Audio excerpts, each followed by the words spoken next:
don't know exactly what the problem is, but if this is going to take a lot longer than I have, and hopefully our engineering staff can figure out a reason why, because as of right now, this is the umpteenth time that Facebook has done this to me to where I cannot get on air for some unbeknownst reason, and it just stops working to where I just cannot get. If I didn't have to do what I'm doing right now as part of what I like to do for my employer, News 12, and to get people on air to see what's going on and also see what's going on for a forecast online, I would have been off social media a long time ago. So I appreciate your comments in regards to what we're doing here, and that's very nice of you to send those in. But again, for tonight, apologies that we were on air online just a little bit late because of the fact that we have had some gremlins in the system, to say the least. So we're on a little late. We'll go ahead and get started with everything. I'm Chief Meteorologist Austen Onek. This is News 12's Weather Overtime. We're coming to you live and direct from downtown Chattanooga, Tennessee, southeast Tennessee, northwest Georgia, northeast Alabama, and far western North Carolina. So thanks for stopping by and keeping an eye on things. Again, apologies for the delay. 62 degrees, about 5 degrees above normal for today. Pretty close to our low temperature, still on the dry side. We're behind for the month by about 3/4 of an inch and ahead for the year by only 2/3 of an inch. So we are picking up again a little bit in the way of rain in the next couple of days. Hopefully we get some of that relatively soon. Downtown, Bailey's Heating and Air Camera, good quiet conditions, very dry being seen. Looking back to the southwest over toward Lookout Mountain, 153 and 64, looking off toward the south and west. Very dry, continuing good traffic conditions out there. No major backups being seen. Traffic on I-24 downtown Chattanooga moving back and forth on the middle part of your screen there from the Patriot Concrete camera. Signal Mountain lights off in the distance. Also looking off in the distance towards Signal Mountain on the Tomahawk Crane and Rigging camera. 2475 split. Traffic is moving along quite nicely. Downtown Chattanooga, looking across from the North Shore. Again, looking quiet and dry. Lots of people out and about around the area for just some sunshine, blue skies. Tennessee River very much on the light glass side of things. Chattanooga Zoo camera looking back toward Erlinger Hospital. And again, a quiet and dry night shaping up here. Temperatures in the lower 40s, going to be dropping into the 30s probably as we head toward about News 12 at 11. Excuse me for a second. I had some toffee with coconut this evening, and I've got a piece of coconut lodged in my throat, which is giving me a bit of a tickle back that direction. For tomorrow, sunshine and dry, great for getting outdoors. Fishing times looking excellent for both first and second best. Likewise, if you're going golfing, it is going to be a nice day with temperatures back in the mid-60s and plenty of sunshine. Heading off to the bus stop tomorrow morning, chilly but not exactly frosty for everybody, and on the mild side on the way through as kids head on home. Not seeing any big backups at this time across the area. Again, road conditions doing very nicely out there. I-75 at I-24 Junction and I-24 south and west of Chattanooga around Cummings Road. Everything going pretty well. Temperatures right before the top of the hour. It has been in the 50s and 60s all day long. It's been beautiful out there, no question about that. Going to be seeing another dry day tomorrow, but more clouds coming on through. We've already gotten down to freezing around the area of Andrews in North Carolina, so we do have, again, at least a little bit of some chilly conditions across parts of the area.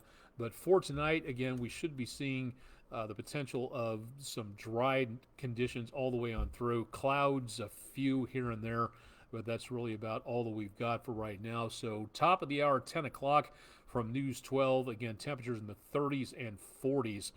Getting a little brisk out there for now.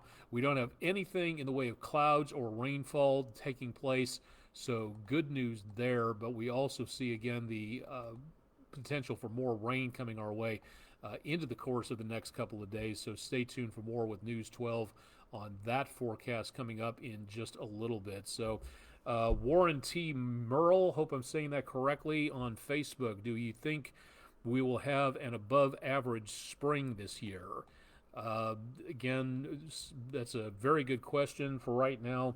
We'll take a look at the Climate Prediction Center and see what they have to say on their long-range forecasting. We'll give you the website here in a little bit so you can check that out for yourself. Right now, I don't think that is the case where it comes to either precipitation or rainfall, but that is a possibility out there. Let me just go ahead and bring it over here and show you so you can check this out for yourself. The Climate Prediction Center is where we get this information from, and you can pick this up on your website very, very easily. It looks like, again, for right now, let's go to the 1 month outlook for Mr. Merle. So far, again, into the early part of spring, looks like equal chances of anything involving above or below normal temperatures. So right now, looking ahead statistically and looking at the potential trends of what may happen, it looks like temperatures are going to be pretty close to normal overall. Likewise for precipitation, let me get back to that real quick. Equal chances of precipitation being neither light or heavy, so that doesn't look too bad. You can also look up on here the 3 month outlook, and going through spring, March, April, May, a little bit above normal on the temperatures, if that's what you were inquiring about. So not entirely warmer, but at least, again, just a little bit statistically warmer there. And for precipitation chances, it looks like we are getting a much above average normal precipitation possibility. And that, again, is the 3 month outlook. And that is where we don't make our own predictions on things like that here at News 12. We trust the experts when it comes to things like climatology, and the Climate Prediction Center is the best place you can go to for that. So if you'd like to check that out, that is a good opportunity there to find out more about what's going on. So very good question. Thank you for asking that. And again, for right now, that appears to be the main thing of what we're going to be looking at for the time being. So I think that'll do for right now on that. Where was I? Okay, satellite picture, nothing doing, nothing much of anything going on at this time.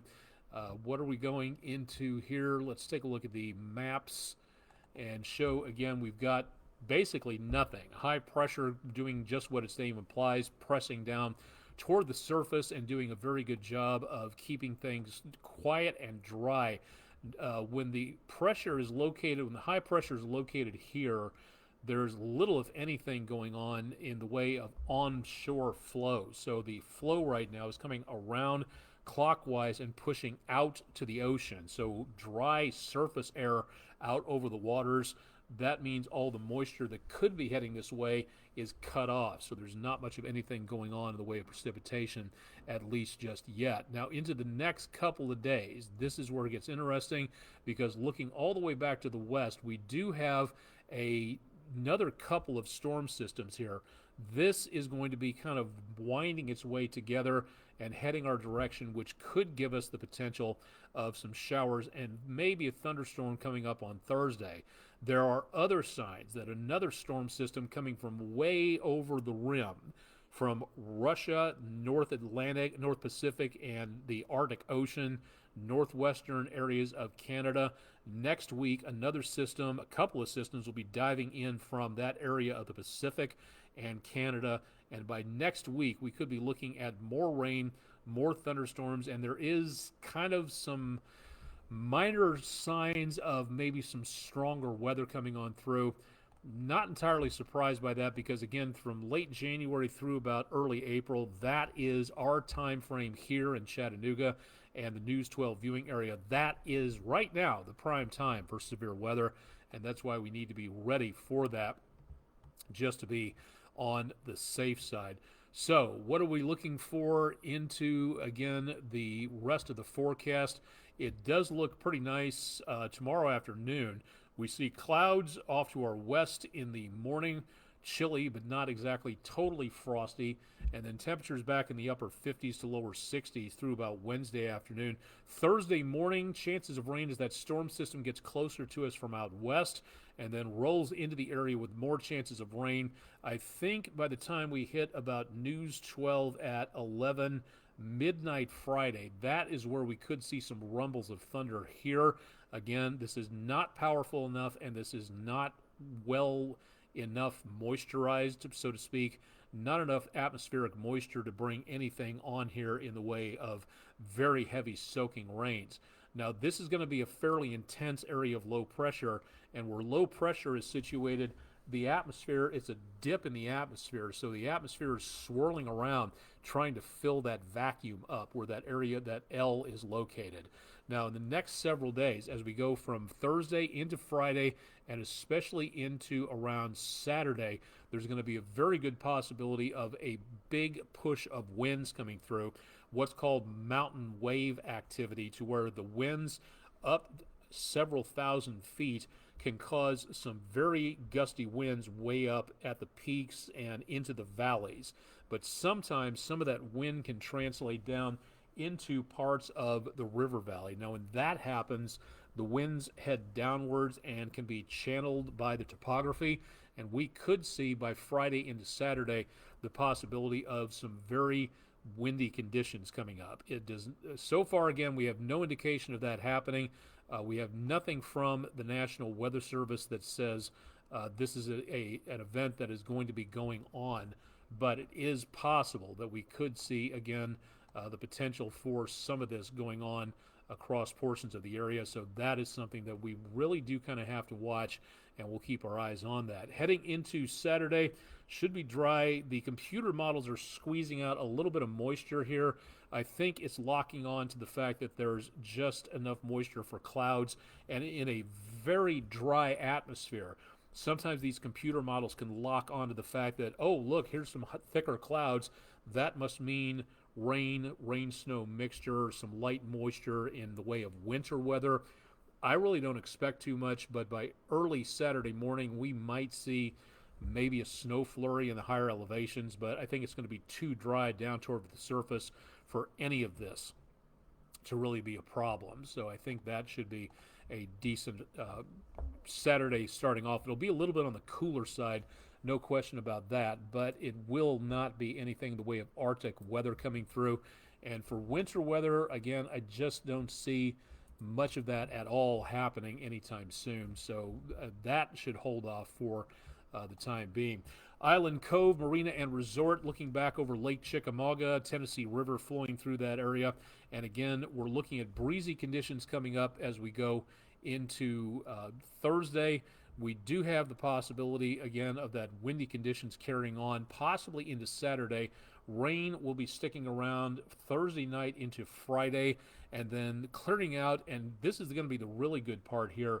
As February comes to an end, we're going to get this really big bounce on the temperatures. Mid-70s by next Tuesday, mid to upper 70s, some 20 to maybe 25 degrees above normal as we go into the end of next week, as February quits and we get into March.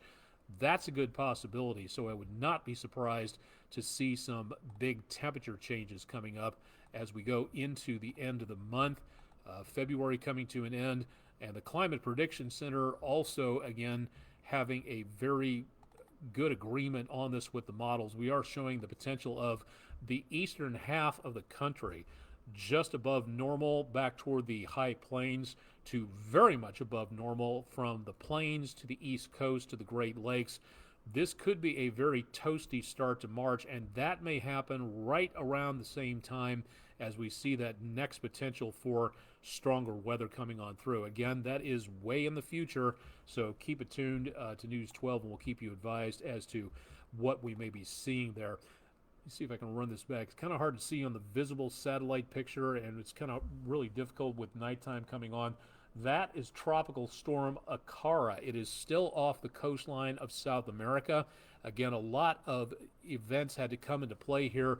Big cold front coming up from Antarctica, low pressure area moving off sea, and that all combined to create this tropical storm. It doesn't look like much, but the heck of it is, at this time of the year, for something like this to happen, that was rare enough to begin with. But to have a tropical storm in February in the southwestern Atlantic, where you usually have a good amount of wind shear happening, and wind shear is great for severe thunderstorms to develop. It is terrible for tropical systems. So for this to form with all those strikes against it, that's a really rare thing to be taking a look at. We'll monitor that. This is going to be heading out into the Atlantic, not a threat for anybody anytime soon. This is not going to curve up and hit us in the United States. There's no possibility of that happening. Probably just going to be falling apart as we go into the next couple of days. I want to touch on this real quick and just show this is incredibly troublesome information in regards to our planet's health. This is from Brian McNulty, Senior Research Associate, University of Miami at the Rosenstiel School. This is what you look at. These are sea surface temperatures in the North Atlantic, and this covers an area from South America, Africa, Western Europe to northeastern North America, in that area, just basically above the equator. And over the last 20 years or so, from 1991 to 2020, these have been the sea surface temperatures in just that time frame. And the median is that dashed line that you see going across the screen. So the middle of everything, so to speak, is just right there with that dark dashed line. Last year is the orange line, 2023. You may have heard us talk about on News 12 about the incredibly bathtub warm waters way before they should have been that warm. That was incredibly troubling then. This is even more incredibly troublesome right now because of the fact that it's winter time. The temperatures yes, we are in this cooling period where the temperatures are still cooling off. So that, again, should be some consolation. But the trouble is, unless we go further downwards to really allow the ocean currents to take the heat away, cool them off at the bottom of the ocean, over at the top near the poles, run them down, and then the waters warm back up at the equator. It's called the meridional overturning current, or the Atlantic meridional overturning current, or AMOC. This is just exceptionally bad news with the data they've confirmed. Again, the orange line all the way across the top, that was the temperatures for 2023 in the Atlantic. Right now, where that arrow is pointing, that is for the current time frame. We our readings for February. This is what we have been getting for February. And if you take a look at where it is, the dashed line compared to that, we are 4 1/3 standard deviations above where we should be on the baseline of a normal Atlantic temperature basis. Now, you've heard about talk before around talking about disasters where we have a 1 in 500 year tornado event, or we have a 1 in 1,000 year floods, meaning that statistic means we should only pick up a certain amount of rain of that amount into about maybe just, within a 500, 1,000 year period, meaning it's rare enough to happen there. When those start becoming a 1 in 25 year event, that's a lot more recent, that's a lot more current, they happen more often. This is where we take a look at the past, and again, where it comes to climate change. What we're talking about here, relative to the base climatology from 91 to 2020, this happening right here is a 1 in 142,000 year event. Yes, that's rare, but also this should not be happening in February. Of all periods of time in this area, this is the heat of the ocean absorbing the heat that we as humans are putting into it. Yes, it is climate change. Yes, it is, again, humans are causing it. Don't argue with me. I'm just going to shut you off on that, because if you choose to plug your ears on that, that's your fault and your way of doing things, and I'm not going to argue with a brick wall. This right here, and the information we're getting from Mr. McNulty, is hugely troublesome, to where the oceans are absorbing that heat and becoming warmer. If it's this warm now and we start getting up to the middle point here to where we start, that's where the temperatures should be at the start of hurricane season. At their maximum around August, September, they get much warmer, then they cool off going toward winter. If they're this warm to start off with, what is that going to do to the effect on storms coming up as we go into June and July? This, again, is very bad news all the way through. We're going to keep our eyes on this. Thanks to Mr. McNulty. Thanks to Jeff Berardelli from down around WFLA in Florida for posting this as his climate information on his Twitter page. Jeff Berardelli and Weather Doc, I think it is, on Twitter, and Brian McNulty, two great folks to follow along on social media. A lot of great information on that. Speaking of temperature differences and something that you can help out with, coming up tomorrow night at 7 o'clock, you can help NASA with citizen science. You don't have to have a PhD to participate in research studies because you are the one helping to do the research. If you've ever heard of MPing, M-P-I-N-G, you watch when winter weather happens, and then you download the MPing app on your phone. You then register with the app what you are seeing when it comes to precipitation. So the radar sees precipitation.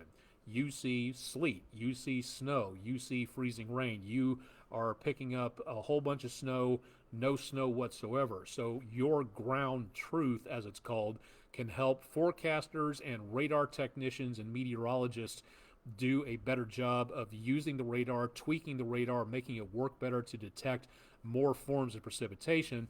This is what you can do by keeping track of temperatures. How do you do that? Tune in to SciStarter coming up tomorrow at 7 o'clock, and you can help NASA do live science by you participating in citizen science. SciStarter is a good place to go to find out more about what you can do to help participate in science. Again, just collecting data. We just had the great backyard bird count. You can, just by counting birds, you can help ornithologists, you can help environmental scientists, you can help biologists study the number of birds in the backyard. That's from the National Audubon Society. This will tell you a little bit more about what you can do, and that'll be coming up again tomorrow on SciStarter, and we'll find out more again, putting it on all of our social media pages so you can find out more details about that there. This is very important because coming up tomorrow, if you're watching this on Wednesday morning, this will be happening in just a few hours. Coming up today, the Environmental Reconnaissance Satellite number 2 from the European Space Agency. Last week, it was determined that the satellite was going to make a re-entry. It was coming up soon, and there was no way to tell when because there was too many variables. The satellite was placed in a very high orbit around the Earth, and with the last bit of fuel from this system, the satellite was pushed into a lower orbit. The reason, and it has no fuel, so there's nothing they can do about where this thing comes down or when, but as this thing was orbiting very high, it could have taken a long time for gravity to drag this thing back down to the atmosphere, and it could have taken decades or longer to get it to come down. Now this is in a much lower orbit. It is going to encounter the Earth's atmosphere, which is going to include drag. It's going to, those molecules of air that you and I are breathing in right now at the top of the atmosphere are going to drag against the equipment and are going to start heating it, melting it when it gets enough friction, and eventually it's going to start orbit. It's going to be on its last orbit, too much resistance from the air, and it's going to fall out of the sky at some point in time. That is going to happen Wednesday, somewhere around 11:30 Eastern time, our time here, plus or minus 4.5 hours. So this could happen as early as 6:30 in the morning, or it may happen around close to 3-4 o'clock in the afternoon, depending on what goes on. This is a big satellite. This is about the size of a city bus, weighs 2.5 tons. So some of it is going to make its way through the atmosphere, and some of those pieces could be 115 pounds. So is it possible we could get hit by this? Yes, absolutely it's possible. We could get hit by a meteor any day of the week, any hour of the day. The Earth gains, as the Earth flies through space, it picks up 10 tons of debris from meteoroids that are left over. So for tomorrow, yes, it is possible. Does this constitute a major danger? Well, yeah, if you get hit by it, but the neat thing about this is that the risk of an individual human being injured by space debris is about 1 in 100 billion. remember that 3/4, about, well, 70% of the Earth's surface is covered by water. So right there, the satellite has the probability of hitting some part of the ocean. 30% of the rest of the surface of the Earth is, again, where we live, but a lot of that is uninhabited or sparsely populated. So for this to, if this were actually to come down in the News 12 parking lot, the first thing I would do would be to go and buy a lottery ticket, because that right there are some pretty doggone good odds. Now, whether or not that happens, that still remains to be seen, but this could be happening coming up as we go into tomorrow morning, Wednesday, the 21st of February. So please keep that in mind. We'll keep you updated on that on News 12, so stay tuned for more there. I think that's pretty much it. Let's go ahead and do our picture of the day so everybody knows about that. Mr. Copeland, Robert Copeland, our submitter for today, he sent in a very nice picture a few weeks ago. We try to, if anybody sends in extra pictures, we try to stretch them out, but we're running low again, so if you wouldn't mind sending them in. From Soddy Daisy, Tennessee, looking over the waters and some nice sunlight coming in between the clouds. Thank you very much, Mr. Copeland, for a beautiful view from Soddy Daisy. If you've got pictures and we need them and we would love to have them, send them to us at pictures@wdef.com. And if you would be so kind, give us a description and a location so we don't have to make one up or guess where you were. Again, pictures, you can email them to us or drop them to the comments section of our Facebook, X, or Instagram pages.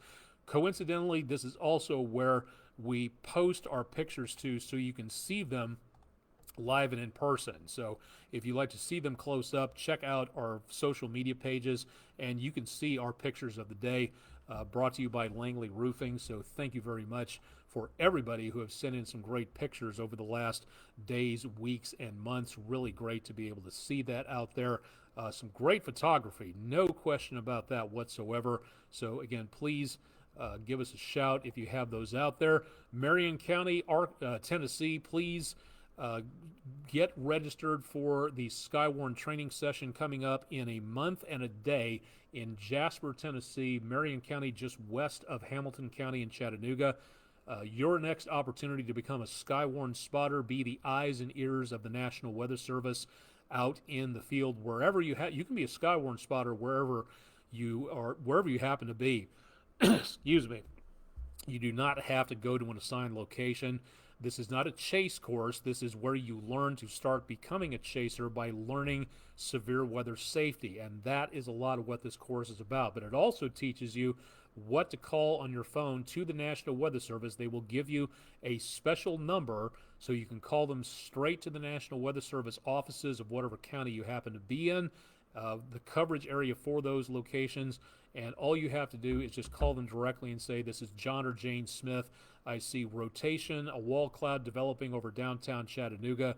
It's moving to the northeast at about 30 miles an hour. We also have baseball-sized hail, and we also have wind damage." So that's your way of being able to help keep your community safe. And this is going to be one of the last in-person meetings for the spring semester in Marion County, Tennessee. So please consider becoming a Skywarn spotter. This weekend in Dalton, Georgia, the Dalton Amateur Radio Club will be holding their Ham Fest, the, quote, first and best Ham Fest in Georgia, just southeast of Chattanooga. I'm going to try to get down there this weekend, conditions permitting, for my own schedule going on. 8 a.m. to 2 p.m. at the North Georgia Fairgrounds, 500 Legion Drive. Find out more about what is a great hobby. It's great for emergency communications. It's also great for if you have the right antenna, the right power level, the right equipment. You can talk to folks around the world just using radio waves, by using amateur radio satellites that are in orbit, or just down the block. It's a really great thing. I got my license from the Delta Amateur Radio Club in Bartlett, Tennessee in February of 2000. So I've had my license for 24 years. My one regret in getting my amateur radio license is that I wish I would have gotten it when I was a kid, because it is that much fun. You learn about electronics, you learn about electricity, you learn about building your own antenna, Morse code if you want to. You don't have to be learning Morse code. It's not required anymore, but you can learn it if you want to. And a lot of ham radio operators pride themselves on their words per minute of Morse code, or CW, continuous wave as it is called. Great to help out during disasters, but great for a hobby too. And again, as the catchphrase says, when all else fails, amateur radio works. So please check out Amateur Radio Hamfest from the Dalton Amateur Radio Club this weekend, Saturday, February 24th, 8 a.m. to 2 p.m., North Georgia Fairgrounds in Dalton. And again, I'm going to try to get down that direction this weekend if everything works. All right, I think that will do it. We'll keep our eyes on that descending satellite and give you an idea as to what is coming up. Again, that will be tomorrow at some point in time.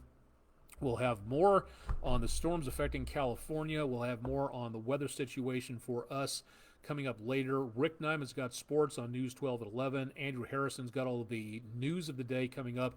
Join us on News 12. If you want to watch live anywhere in the world, again, go to WDEF.com and click on the Watch Live button, and you can see our newscasts very easily by watching online. So please join us if you feel like you would like to, and keep it tuned to News 12 on our forecast page, WDEF.com/weather, and we'll keep you advised on that.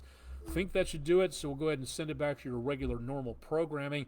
I'm Chief Meteorologist Austen Onek, live and direct from downtown Chattanooga, Tennessee, USA, North America, planet Earth. Again, thanks for joining us for Tuesday evening. Chip Chapman will have your forecast bright and early tomorrow morning, starting at 5 a.m. And, of course, I'll have more coming up tomorrow night and another weather overtime Wednesday evening. Hope you have a great evening. Keep it safe out there, and we'll see you again coming up Wednesday evening. Thanks for joining us for Weather Overtime on Tuesday.